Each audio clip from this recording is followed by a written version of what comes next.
Բարի երեկո եւ բարի գալուստ հայկական ժամանակ տեսակապի միջոցով զրուցելու եմ վիրահայ հասարակական գործիչ Գեորգի Թումասյանի հետ։ Բարև ձեզ, պարոն Թումասյան։ Բարև ձեզ։ Պարոն Թումասյան, կառավարությունը վերջապես հրապարակեց Ղարաբաղյան հակամարտության կարգավորման բանակցային փաստաթղթերը, մինչ այդ գիտեք, նախկին նախագահները ակտիվ պահանջում էին, որ այդ փաստաթղթերը հրապարակվեն, հիմա արդեն հակառակ process-ն է սկսվել, մասնավորապես Հայաստան Դաշինքից մատնանշում են, որ օրինակ Քիվեստի մասով որևէ փաստաթուղթ չկա, երեք դրան անդրադարձավ նաև վարչապետը կառավարության հետ հարց ու պատասխանի ժամանակ եւ նշեց, որ Քիվեստը դա անգամ բանակցային փաստաթուղթ չի եղել, այլ դավադրություն է եղել, որը հանգեցրել է հոկտեմբերի 27-ին։ Հիմա երբ հրապարակվել են այս փաստաթղթերը եւ վստահ եմ աչքի եք անցկացրել, ինչ է կարծում, ամրապնդվում է այն տեսակետը, որ հենց Մեղրիի փոխանակման պլանի հետ է փոխկապակցված հոկտեմբերի 27-ը։ Մենք կարող ենք նման դիտարկում անել առնվազն։ Ուղիղ ասել դա անհնար է իմ պատկերացումով եւ այդ նպատակով քննչական կոմիտեն եւ բոլոր պատշաճ մարմինները, այդ թվում ազգային անվտանգության ծառայության տարբեր մարմինները պետք է մանրամասն հետաքննեն հոկտեմբերի 27-ը, բացի դրանից նաև հետաքննեն իրական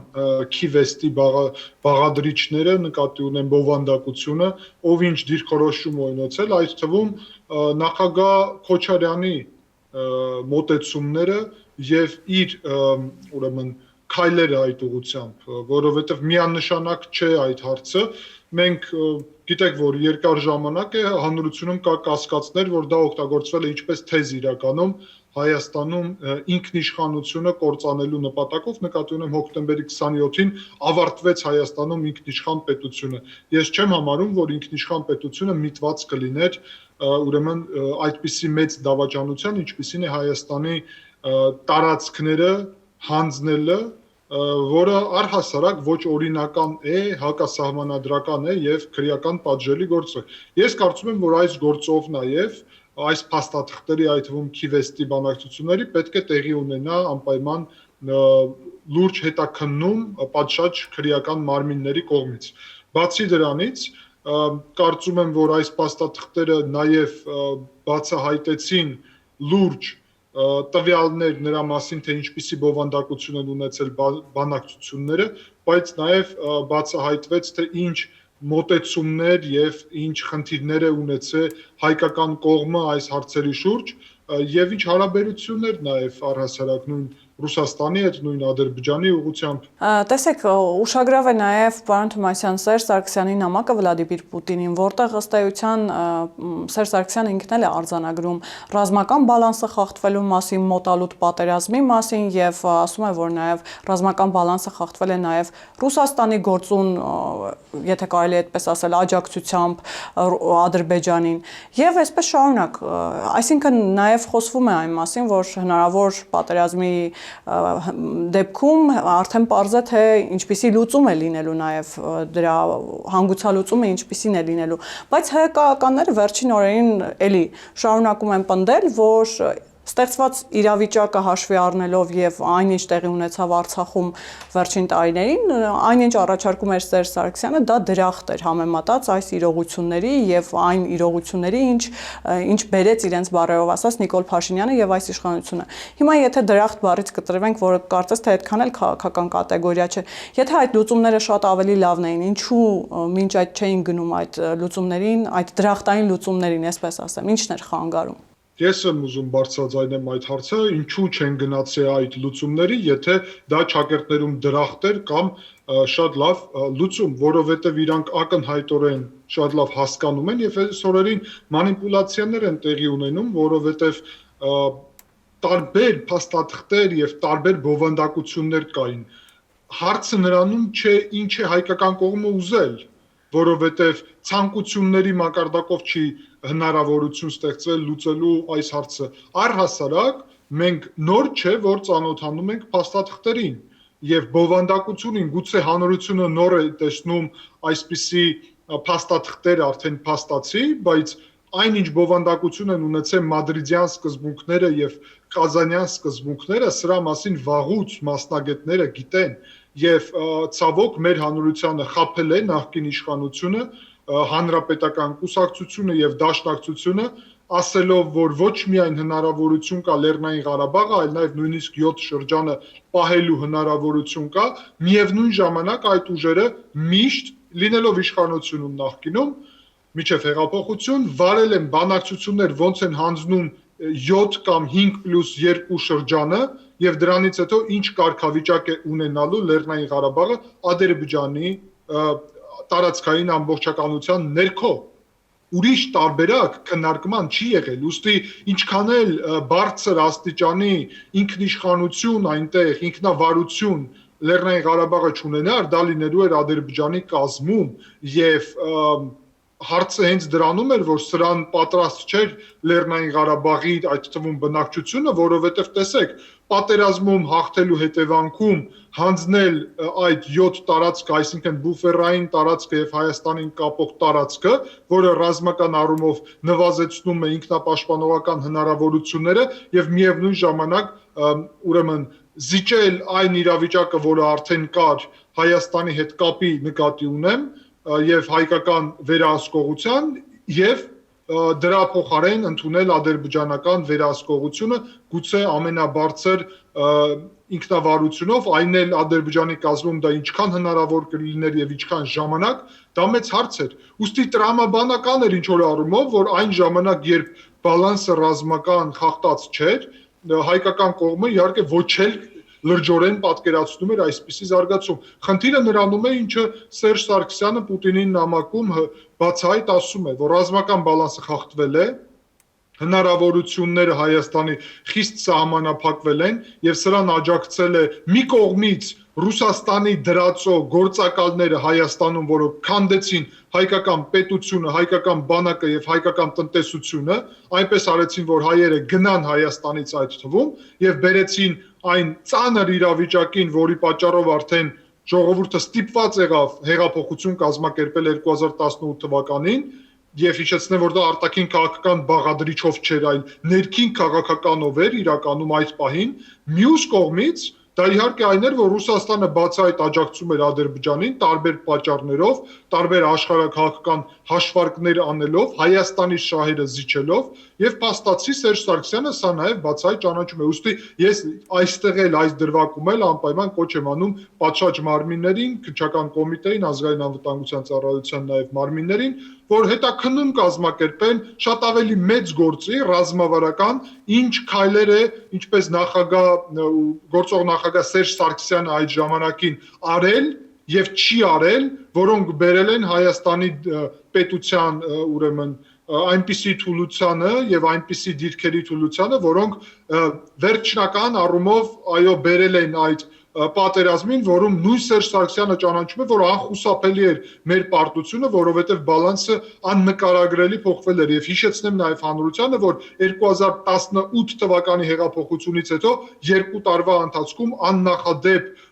ուրեմն միջոցներ են տրամադրվել զինված ուժերին նրա համար, որ ինչքան կարելի է շուտ մասնակի գոնե վերականգնվեր այդ բալանսը, բայց իրականում իհարկե Ադրբեջանը շատ լավ դա տեսավ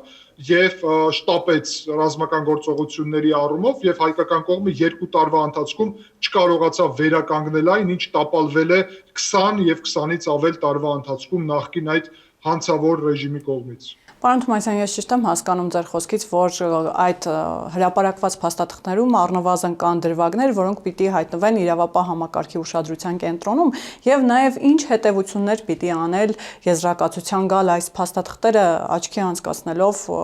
որովհետեւ գիտեք, վերջին շրջանում քիչ չեն նաեւ այն շահարկումները, որ Ղարաբաղի թեման դեռևս փակված չէ եւ հատկապես ընդդիմությունն է դա բարբերաբար հիշատակում, նշում, որ հարցը դեռևս փակված չէ եւ վարչապետն էլ երեք կրկին այդ մասով էլ անդրադարձ արեց, որ Արցախի այդ հակամարտությունը եւ այդ հարցը մշտապես փորձել են օգտագործել որպես թոք ինչպես Հայաստանի, այնպես էլ մասամբ նաեւ Ադրբեջանին վերահսկելի պահելու համար։ Ես համարում եմ, որ այո, այս փաստաթղթերում կան բազում մասեր, ուրեմն որի ուղղությամբ քննչական մարմինները անպայման պետք է սկսեն գործեր եւ քննել այս հարցերը եւ արդար դատարանի առջեւ պետք է կանգնեն բոլոր այն անձերը, նկատի ունեմ ինչպես երկրի առաջնորդներին, այդպես էլ ոչ միայն իրանց, այլ այդտեղ կա պաշտպանության նախարարություն եւ նախարարներ պատշաճ ուրիշ մարմիններ եւ առհասարակ երբ ես ասում եմ հանցավոր ռեժիմ, նկատի ունեմ նաեւ այն կոռուպցիոն գործընթացը, որի հետևանքում նույն Ռոբերտ Քոչարյանը խոսքին փաստացի միլիարդատեր մարդ է դարել եւ այո, որտեղից են այդ գումարները գալի, ոչ միայն այսօր իշխանությունները ուրախ են եւ ընդգծում են, որ վերադարձնում են շատ գույք հայկական պետությանը, բայց հարցը պետքա լինի նաեւ որտեղից է այդ գույքը հայտնվել այդ մարդկանց ձեռքում եւ ինչպես է հայտնվել, որ հայկական պետության թուլացումը զինված ուժերից է, չէ, այդ գումարները խլվել իրականում Հայաստանի պետական հնարավորություններից, չէ, եւ զինված ուժերում տեղի ունեցած կոռուպցիան, այդ ամեն ինչը պետք է հետաքննվի։ Բացի դրանից, սա ակնհայտորեն խոսում է արտաքին բաղադրիչի ուղղությամբ նրա մասին, որ Հայաստանի անվտանգությունը հանձնված էր ուրեմն Ռուսաստանին, իսկ Ռուսաստանը Հայաստանի շահերի դիմաց Ադրբեջանի հետ փաստացի այսպիսի արկ եւ վաճառք է արել տարբեր շահերի եւ ակնհայտորեն երևում է, որ նույն Լավրովի պլանը, Կազանյան պլանի տրամաբանությամբ դա իրանց կողմից մղված տրամաբանություն էր եւ ես կարծում եմ սա մեկ անգամ եւ հստակ հայկական պետության իշխանությունը պետք է արձանագրի, որ Ռուսաստանը զինեց Ադրբեջանը 80-ից ավել տոկոսով նկատի ունեմ բանակը, գիտենք որ Թուրքիան եւ Իսրայելը նաեւ են մասնակցել, բայց Ռուսաստանը աննախադեպ զինեց Ադրբեջանը, պատրաստեց Կազանյան տրամաբանությունը փաստաթղթի եւ Լավրովի պլանը եւ ի վերջո 2020 թվականին բերեց նրան, որ փաստացի Լավրովի պլանը դարավ իրականություն 5 շրջանի Ադրբեջանին անցնելը եւ 2 շրջանի հետագա անցնելը 5+2 տրամաբանությունով միանգամից 20 թվին հարցը լուծեցին Եվ ակնհայտ է, որ Իսկանդերների հարցը, այդտեղ նաև այդ բովանդակությունը կա, որ Ռուսաստանը Սերժ Սարգսյանի այդ նամակի պատասխան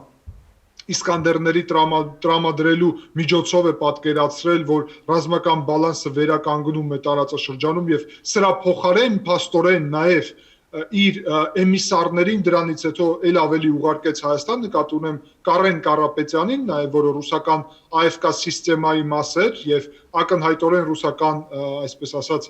համակարգի ներկայացուցիչ, ապա պարզ է, որ Ռուսաստանը նաև Հայաստանի ինքնիշխանության ուրեմն փոխադարձ առումով ստանալով ավելի շատ Հայաստանի ինքնիշխանությունը իր վերահսկողության տակ տվել է Իսկանդերների համակարգ, վաճառել է, ինչպես հասկանում ենք, բայց մենք հիշում ենք նաև վարչապետ Փաշինյանի հայտարարությունները, որ չեն պայթել կամ պայթել են 10%-ով Եվ այդ հարցը նաև պետք է լինի այդ հետաքննության մաս, թե ինչու է դա տեղի ունեցել, ինչ բովանդակությամբ եւ արդյոք Սերժ Սարգսյանը տեղյակ էր, որ Իսկանդերների կառավարումը, որի փոխարեն այս ուրեմն Ռուսաստանի հետ հարաբերությունները շարունակվել են եւ վստահությունը ռուսական կողմի վրա, արդյոք ինքը տեղյակ էր, որ դա Հայաստանի կողմը չի կառավարում լիարժեք։ Մի խոսքով այստեղ կա այնքան լուրջ պետական առումով հարցեր, որ իհարկե չեմ կարծում, որ բոլոր հարցերը քննելը կարա լինի հնարավոր, որովհետև դա հայ-ռուսական հարաբերությունների ուղիղ առնչվում, կա հարցեր, որոնք փակ պետքա լինեն, բայց կարծում եմ, որ շատ հարցեր կան, որոնք հանրային գործընթացի միջոցով պետքա հետաքննվեն պատշաճ մարմինների կողմից եւ ակնհայտորեն պետք է լինեն դատական գործեր այս ուղղությամբ։ Եվ պարոն Թոմասյան, նաև ինչ հետևություններ անել այս փաստաթղթերը հաշվի առնելով, նաև ինչպես նշեցի, այն համատեքստում, որ շատ է խոսվում այդ մասին, որ Արցախյան հարցը դեռևս փակված չէ, Ղարաբաղի հարցը։ Այո։ Արցախյան հարցի հետ կապված պետք է հստակ արձանագրել, որ հակամարտությունը ավարտված է, Հայաստանի Հանրապետությունի դա պաշտոնական դիրքորոշումն է, դա գալիս է մի քանի բաղադրիչից, առաջի հերթին, որ ուղիղ եւ շատ պարզ պետք է մեր ժողովրդին ասենք, որ մենք պարտվել ենք պատերազմում եւ ուստի պարտված կողմը չի կարող իրան հաղթանակած կողմի նման պահել, նկատի ունենալով այն, որ այսօր մեր գերագույն նպատակն է ապահովել Հայաստանի անվտանգությունը,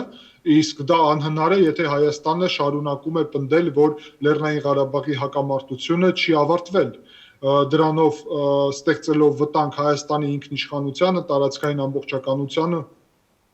խաղաղությանը, բացի դրանից խաղաղության գործընթացներին, լոգիստիկ կապերի բացմանը եւ առհասարակ երկարատև խաղաղության եւ զարգացմանը, ուստի այս փուլում եւ առհասարակ հիմա այդ քննարկումները Լեռնային Ղարաբաղի հակամարտության մասին, որ իբրև ավարտված չէ, դա լրջագույն վտանգ է իրանից ներկայացնում եւ մենք օրերս տեսանք Վենեդիկտովին, որը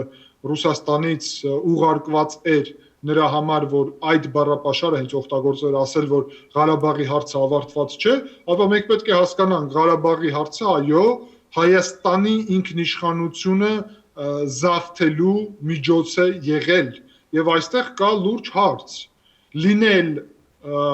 Լեռնային Ղարաբաղի հակամարտության տրամաբանությունում դրանով ունենալ հակամարտություն Ադրբեջանի եւ Թուրքիայի հետ, որոնք բազում անգամ ավելի տնտեսական, ուրեմն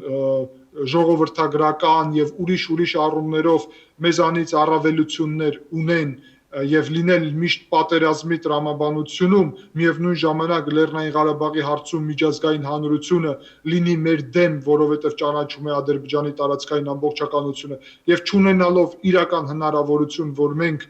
ապահովենք այսպես ասած անկախությունը Լեռնային Ղարաբաղի կամ որևէ Ադրբեջանի տարածքային ամբողջականությունից դուրս տրամաբանությունը, այդ տրամաբանության մեջ մնալ եւ դրա փոխարեն Հայաստանի ինքնիշխանությունը հանձնել Ռուսաստանին, այնինչ տեղի էր ունեցել։ Դա մի ճանապարհն է, որով իրականում Հայաստանը տարել են եւ Հայաստանը ինչուն եկավ, ինչ իրավիճակին կարծում եմ ցավոք բոլորս տեսանք, մյուս կողմն է Լեռնային Ղարաբաղի հակամարտությունը համարել ավարտված, Հայաստանը լեգիտիմ հիմքի վրա կառուցել է, ուրեմն իրական Հայաստանի տրամաբանությունում է, այսինքն միջազգայինորեն ճանաչված տարածքների տրամաբանությունում եւ հակամարտություն որևէ հարևանի հետ չունենալու կամ տարածքային մկրտում չունենալու տրամաբանություն, որի շնորհիվ փաստացի պետք է ստեղծվի հնարավորություն նրա, որ հայկական պետությունը ունենա երկարաժամկետ խաղաղություն, դրա շնորհիվ ամրապնդի իր հնարավորությունները։ Ուստի ես կարծում եմ, որ վնասակար է ընդդիմության, ինչպես նաև կամ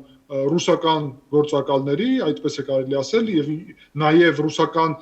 փաստացի էմիսար Վենեդիկտովի այդ նույն տրամաբանությունը, որ իբրև Ղարաբաղյան հակամարտությունը ավարտած չէ, որովհետև դա նաև վտանգներ է ստեղծելու հայ-ադրբեջանական հարաբերությունների ուղղությամբ։ Ադրբեջանում դեռևս տեսնում են սպառնալիքներ, որ հայկական կողմը կարա վերսկսի այդ Ղարաբաղի հարցի թեման։ Պարոն Թոմասյան, խոսենք նաև Գարեգին Բ-ի շուրջ տեղի ունեցող զարգացումների մասին։ Տեսեք, կարծես թե բոլոր նախադրյալները ստեղծվել են նրա համար, որ Գարեգին Բ-ն վերջապես հրաժարվի կաթողիկոսական աթոռից եւ գնա, բայց մենք հակառակն ենք տեսնում, վերջինս չի շտապում գնալ, ինչ եք կարծում, ինչով է դա պայմանավորված, ում կամ ինչի է սպասում եւ ինչու է փորձում ժամանակ շահել։ Երեք վարչապետը հստակ ասեց եւ ես ամբողջությամբ կիսում եմ այդ մոտեցումը, որ հատուկ ծառայությունները օտարերկրյա չեն կարողանա փրկել Կտրիչ Ներսիսյանին։ Սա ակնհայտորեն նշանակում է, որ հատուկ ծառայությունները օտարերկրյա, իսկ ես կարամ ասեմ իհարկե ում մասին է խոսքը, որտեղ նույն վարչապետը Եզրասի դեպքում հստակ նաև ասել է, որ KGB-ի գործակալ է, շատ պարզ է ամեն ինչ, կարծում եմ նույնիսկ անհրաժեշտություն չկա, որ հաճախ վարչապետը սա կրկնի, որովհետև դա էլ ավելի խնդիրներ կարա ստեղծի մեր համար, հաշվի առնելով հայ-ռուսական հարաբերությունները, ուստի պարզ է, որ ռուսական հատուկ ծառայությունները չեն թույլ տալի Կտրիչ Ներսիսյանին, ուրեմն որ ինքը լքի այդ պաշտոնը, բայց դա իրան ամեն դեպքում չի փրկելու, որովհետև հայկական պետության որոշումը այնպիսի է, որ հիմա նույնիսկ նույն ռուսական հատուկ ծառայությունները շատ լավ հասկանում են, որ սա մեր ներքին գործն է եւ ուրիշ տարբերակ, քան Կտրիչ Ներսյանից ազատագրել մեր եկեղեցին չկա, սա տեղի կունենա եւ դրա միջոցները նաեւ կլինեն ոչ միայն հանրության աջակցության, այլ մենք տեսնում ենք եկեղեցու ներսից իհարկե կարևորագույն գործընթաց, որը ուղղված է Կտրիչ Ներսյանից, ուրեմն եւ իր փոքրիկ խմբակից մեր եկեղեցին ազատագրելու եւ առհասարակ կարելի ասել, որ սա իհարկե Հայաստանի իշխանությունների կարևոր առաքելություն է, ուստի այդքան մեծ հանրային պետական եւ ներքին եկեղեցու պահանջ կա, որ անհնար է Կտրիչ Ներսյանը կարողանա ուրեմն որևէ ձև դիմադրել այսպիսի լուրջ եկեղեցամետ քայլին։ Ես նման համոզմունք չէի հայտնի, պարոն Թոմասյան, որովհետև այսօր էլ մամուլում տեղեկություններ հայտնվեց, որ Մայր աթոռում փորձում են գեներացնել նաև եպիսկոպոսների որոշակի շրջանակ, խոսքը գնում է, եթե չեմ սխալվում, 27 եպիսկոպոսների մասին, եթե չեմ սխալվում, որոնց միջոցով փորձելու են նոր հայտարարություն տարածել, որը հակազդելու է հայտնի հայտարարությանը արդեն, որը հրաժարականի պահանջ էր, եւ նաև քիչ չեն այն խոսակցությունները, որ Գարեգին Բ-ն պետք է գնա այդ 10 եպիսկոպոսներին կարգալույց անելու ճանապարհով, կալանավայրից դրա մասին էին հորդորել նաև նման հորդոր էին արել Աջապահյանը եւ Գալստանյանը եւ այսպես շարունակ դեկտեմբերի 10-ից 12-ին տեղի է ունենալու եպիսկոպոսատ ժողով։ Ինչ ակնկալել այդ ժողովից եւ արդյոք սպասելի է, որ այս 10 եպիսկոպոսները կարող են կարգալույց հայտարարվել եւ ինչպիսի լուծում եք իրականում սպասում, այդ լուծումը կլինի ավելի շատ Գարեգին Բ-ի հեռանալը, թե կրկին այս 10 եպիսկոպոսներին կարգալույց անելը։ Ես հասկանում եմ ձեր ուրեմն մոտեցումը եւ ձեր այդ այն հարցը, որը դուք ուղեցիք, թե արդյոք սա կբերի արդյունքին, իհարկե հասկանալի է, որ այս կասկածները հանրությունում կան, բայց պետք է մենք միևնույն ժամանակ հասկանանք, որ իրականում կարգալույց անելու գործընթացը կտրիչ Ներսյանն է տեսնում, որ արդյունավետ չէ, միևնույն ժամանակ, այո, մենք չպետք է տանք իրեն ժամանակ։ Ես առհասարակ կարծում եմ, որ շատ է ձգվում այս հարցը եւ այսօր վարչապետը ազգային ժողովում ուրեմն մամուլի ասուլիս է տվել եւ մամուլի ասուլիսի ընթացքում հստակ ասեց, ես ցիտում եմ իրան, որ կտրիչ Ներսյանը ներկայացնում է ազգային անվտանգության, պետական անվտանգության սպառնալիք։ Հիմա ես ունեմ հարց Հայաստանի վարչապետին։ Եթե կտրիչ Ներսյանը ներկայացնում է, ինչպես ինքը ասում է եւ ես համաձայն եմ իր հետ, պետական անվտանգության սպառնալիք, ապա ինչու է այդ անձը, այդ քաղաքացին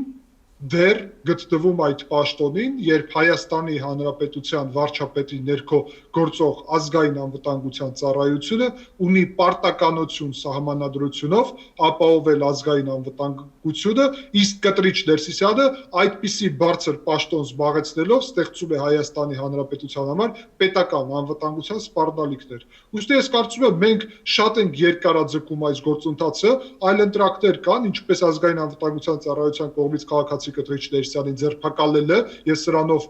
ավարտել իր հարցը, բայց սկսել եկեղեցու մաքրման հարցը, որովհետեւ դա շատ կարևոր փուլ է, որը պետք է գա կտրիչ Ներսիսյանից մեր եկեղեցին ազատագրելուց հետո, բայց միևնույն ժամանակ այո, դա զուգահեռ կարա տեղի ունենա եւ հոգեվոր հանրահավաքի համար ժողովուրդը վաղուց պատրաստ է եւ կան նաեւ մենք տեսնում ենք բազում հոգեվորականներ, որոնք նաեւ պատրաստ են դրանում մասնակցել։ Ես ուղղակի պետք է արձանագրեմ, որ իհարկե գնահատում եմ բոլոր հոգեվորականների, որոնք որևէ ներդրում են ունենում կտրիչ Ներսիսյանից մեր եկեղեցին ազատագրելու գործընթացում եւ կարծում եմ, որ սրանով շատերը նաեւ հնարավորություն են ունենում մասնակի ուրեմն իրանց Հայաստանի պետության կամ գուցե քրիստոնեական կրոնի հանդեպ իրենց մեղքերի մասնակի թողում փտրեն, բայց ես համարում եմ, որ շատ լավ բոլորը հասկանում են, որ կտրիչ Ներսյանից ազատագրելուց հետո մեր եկեղեցին պետք է տեղի ունենա եկեղեցու մաքրման լրջագույն գործընթաց եւ դա պետք է ներառի ստուգումներ բոլոր մակարդակներով եւ իհարկե դա չի կարող սահմանափակվել նրանով, որ որևէ մեկը հայտարարություն կանի եւ կասի կամ կհերքի որևէ բան, ստուգումները պետք է լինեն ինչպես արտաքին հետախուզական ծառայությունների հետ կապերի, այդպես էլ բարոյական, այդպես էլ կոռուպցիոն, այդպես էլ ուրեմն անցյալի բոլոր գործունեության տարբեր թեմերում կլինի դա թե բոլոր այդ ուղղությամբ քաղաքական եւ իհարկե նաեւ այդ օրենսդրությունը նկատի ունեմ ինչպես պետական, այդպես էլ եկեղեցու պահպանելու եւ շատ ուրիշ նաեւ առհասարակ քրիստոնեության հետ կապ ունենալու առումով մի խոսքով համարում եմ, որ սա շատ լուրջ հարց է, որի հետևանքում մենք պետք է ունենանք մաքրված եկեղեցի այսպիսի ոչ քրիստոնեական եւ ոչ պետականամետ ուժերից, բայց իհարկե ամենակարևոր հարցը այս փուլում դա կտրիչ Ներսյանի հարցն է, ուստի այդ հարցը լուծելու համար բոլորը պետք է միավորվեն եւ ես եւս մեկ անգամ հույս ունեմ, որ ազգային անվտանգության ծառայությունը այդ հրամանը կստանա եթե զուգահեռ դրա պետք է մեծ հոգևոր հանրահավաք, ապա պատրաստ ենք եւ սպասում ենք վարչապետի կոչին, բայց այո, չի կարելի հետաձգել, որովհետեւ եթե հետաձգենք, ապա իհարկե Կտրիչ Ներսյանը գտնելու է էպիսկոպոսներ, գտնելու է տարբեր մարդիկ, օգտագործելու է կոմպրոմատները իրենց դեմ, որը ինքը ունի եւ դրա միջոցով փորձելու է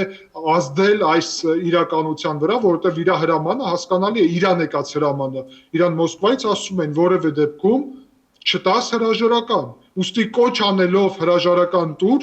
ցավոք մենք չենք կարողանա հասնել գործընթացի ավարտին եւ հիշելով պարոն վարչապետի նաեւ երեկվա հայտարարությունը, որ ամենաանցնցում ճանապարհով պետք է գնանք, կարծում եմ, որ ամենաանցնցում ճանապարհը դա իմ անձնական կարծիքն է, դա ազգային անվտանգության ծառայության կողմից քաղաքացի Կտրիչ Ներսյանին հրավիրելն է, ուրեմն այսպիսի քնչական մարմին եւ ԱԱՑ եւ ուսումնասիրելը տարբեր հարցեր, որի մասին պարոն վարչապետը հանրային ասում է, բայց միևնույն ժամանակ անհրաժեշտության դեպքում կալանավորելն է եւ դրանից հետո խնդիրը լուծած է։ Դրանից հետո մենք կարող ենք զբաղվել այն մնացած հարցերով, որի մասին ես խոսում եմ։ Դա ավելի մեծ ընդվզում չի կարող առաջացնել, պարոն Թոմասյան, եւ կամ ասում եք ձգձգում են ժամանակ է շահում նաեւ այդ իմաստով Գարեգին բն։ Իսկ ինչ եք կարծում, ինչով է պայմանավորված, որ այս դանդաղ կոտությունը կա, այսպես ասած, միգուցե նրա հեռանալը նույնպես ռումբեր եւ վտանգներ է ենթադրում։ Ոչ, ես կարծում եմ, որ որևէ վտանգներ չկա, հանրային կարծիքը Հայաստանում պատրաստ է, միջազգային ուրեմն գնահատականները այս ուղղությունով պատրաստ են եւ բոլորը շատ լավ ընկալում են ինչ իրավիճակ է ստեղծվել, ներսում եկեղեցում նաեւ բոլորը արդեն շատ բացահայտ սկսում են ընկալել ինչ իրավիճակ է ձևավորվել, միակ խնդիրը այն է, որ Կտրիչ Ներսյանը եկեղեցու տարբեր համակարգների վրա դեռ վերահսկողությունը պայում է, ոչ բոլոր, շատ համակարգների վրա արդեն վերահսկողություն չունի։ Ուստի իմ կարծիքով այսպիսի քայլը չեր ունենա ոչ ներքաղաքական դժգոհություն, որովհետև այդ դժգոհությունը մենք տեսել ենք նույն Աջապահյանի, Գալստանյանի, Պրոշյանի եւ ուրիշների դեպքում, որ իրականում չկա, եւ ընդդիմության կողմից էլ որևէ փորձ այս հարցը օգտագործել չի լինի եւ բացի եթե Կտրիչ Ներսյանը չի համաձայնվում այն տարբերակի, որը առաջարկում է Նիկոլ Փաշինյանը բացահայտ, որ այնպես գնա հանգստի, որ նաև իր անվտանգությունը լինի ապահոված, եւ եթե իրան Մոսկվայից դա թույլ չեն տալի, ապա ես ուղղակի ուրիշ տարբերակ չեմ տեսնում անցնցում, որովհետեւ ցնցում է իմ պատկերացումով, եթե